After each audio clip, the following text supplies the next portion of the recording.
जिल्लानि सनाय डिजिग्नेटेड एनएलएफबी केम्पआव थामथि जोनोम सान खुंफुंनो थियारि बोसोरफ्रोमबो फालिबोनाय बादिनो बे बारावबो एनएलएफबीनि जोनोम सानखौ फालिनो थाखाय थियारि जादों एनएलएफबीनि जोहोलावफ्रा बोसोरफ्रोमबो फालिबोनाय बायदि बे बारावबो 12 अक्ट'बराव एनएलएफबीनि जोनोम सानखौ फालिनो थाखाय साखाफारा जादों उदालगुरि जिल्ला सनाय डिजिग्नेटेड एनएलएफबी केम्पआव थामथि जोनोम सानखौ फालिगोन फोसावदिं नेहाथारि बि दैज्लां बिथाङा गासै बर' रायजो राजाखौ बे गोथार सानाव फैनो खावलायदों एनएलएफबीनि बे गोथार सानाव गाहाय आलासि महरै ब्रह्म धोरोम आफादनि बोसोनगिरि अमिन्द्रनाथ ब्रह्म बिथाङा बाहागो लागोन खौरांगिरिनि गेजेरजों मा बुंखो फोसावदिं नेहाथारि बि दैज्लां बिथाङा खौरां बिबुंनि गेजेरजों मिथिनि फै जोंहा फैगौ 12 अक्ट'बराव जोंनि थार्ड राइजिं डे सेलिब्रेशन जोङो नैबे सनाय डिजिग्नेटेड केम्पआव जोङो खुंनो थाखाय जोङो लाहार फाहार जादों गतिके आङो गिबियावनो आङो रायजोफोरखौ आङो खावलायदों बे जोंनि गोथार सानाव एबा जोंनि थार्ड राइजिं डे सेलिब्रेशनावहाय दसे सम नुजाथि फैनो थाखाय आङो गासै जोंनि बर' रायजोफोरखौ आं खावलायनाय थाबाय जोङो 12 अक्ट' खालि थिग जोङो फुंनि 8:30 जानाय लोगो लोगोनो जोङो बे प्रग्रामखौ जोङो स्टार्ट खालामगोन प्रग्रामखौ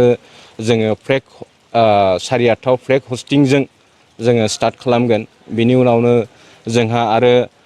बिदिनो 8:30 निफ्राय लानानै जोङो टिल जोंहा 10टासिम माने 10टायाव जोंहा अपेन सेसन जागोन गतिके बे अपेन सेसनावबो आङो जोंनि रायजोफोरखौ आं खावलायदों जाहाथे बे सानाव दसे समनि थाखाय नुजाथिफैनो थाखाय आं खावलायनाय थाबाय आरो बेजों लोगोसेनो जोंहा चिफ गेस्ट बा एपइन्टेड स्पिकार स्पेसियेल गेस्टफोर दङ आङो नामफोरखौ आङो चिफ गेस्टनि नामखौ आङो मुंख'नोसै अमेन्द्रनाथ ब्रह्म बिथाङा चिफ गेस्ट महरै बेयाव नुजाथिफैगोन आरो बिनि उनावनो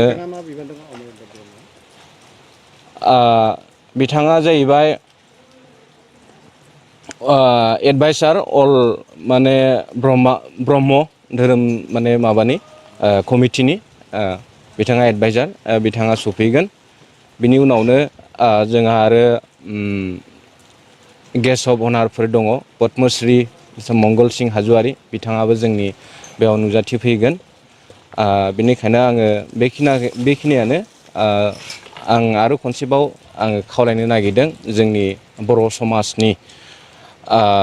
जोंनि बर' समाजखौ जाहाथे बे सानखालि जोंनि जि एनएलएफबीनि बे गोथार सान एबा दि थार्ड राइजिं डे सेलिब्रेशन बे सानाव नुजाथिफैनो थाखाय आङो खावलायनाय थाबाय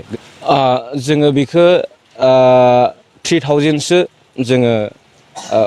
माने आसा खालामना दं आरो गुबुन गुबुन जोंहा दिनै जिहेतु मोनब्रै डिस्ट्रिक्ट नैबे जोंनि उदालगुरि डिस्ट्रिक्ट आरो बाक्सा डिस्ट्रिक्ट चिरां आरो क'क्राझारनिफ्राय बेयाव मानसि सफैगोन दुर्गा फुजानि धामाका दख'ना डिजाइन दख'ना फालांगिरि खालामग्रा बिथांमोननि थाखाय उदालगुरि सहरनि रयेल बड' फेशन हाबा लानानै फैदों फुजानि गोदान डिजाइननि दख'ना गेमस्रि गाननाय दख'ना मिथि गाननाय दख'ना थाइलेण्ड दख'नानि धामाका दख'नानि डिजाइन दख'ना फालांगिरिफोरनि थाखाय उदालगुरि रयेल बड' दख'ना गलायाव मोननो हागोन नोंथांमोना गेमस्रि गाननाय दख'ना मिथि गाननाय दख'ना सिखिरि दख'ना आर'नाइ दख'ना आरो थाइलेण्ड दख'नाखौ हलसेल रेटआव बर'नि हारिमुआरि गाननाय जोमनायफोरखौ दख'ना फालांगिरिफोरनि थाखाय बयनिख्रुइबो खमसिन बेसेनाव मोननो हागोन उदालगुरिनि रयेल बड' फेशन हाबाव बायदि रोखोमनि दख'ना नोंथाङा दख'नानि फालांगि खालामनोब्लाबो रयेल बड' हाबाव गासैबो दख'नाखौ हलसेल रेटआव मोननो हागोन खम बेसेनावनो लांनानै फालांगिबो खालामनो हागोन रयेल बड' गलायाव थांनाय फैनायनिबो जेबो उसुबिदा गैया रयेल बड' हाब दख'ना गलानि थंआनो जाबाय उदालगुरि रेल स्टेशननि साखाथियावनो सोरबाफोर दुर्गा फुजानि अफारखौ खाबु लानानै दख'ना फालांगि खालामनोब्ला 9957383083 जानबुं न'आव खौरां लानो हागोन।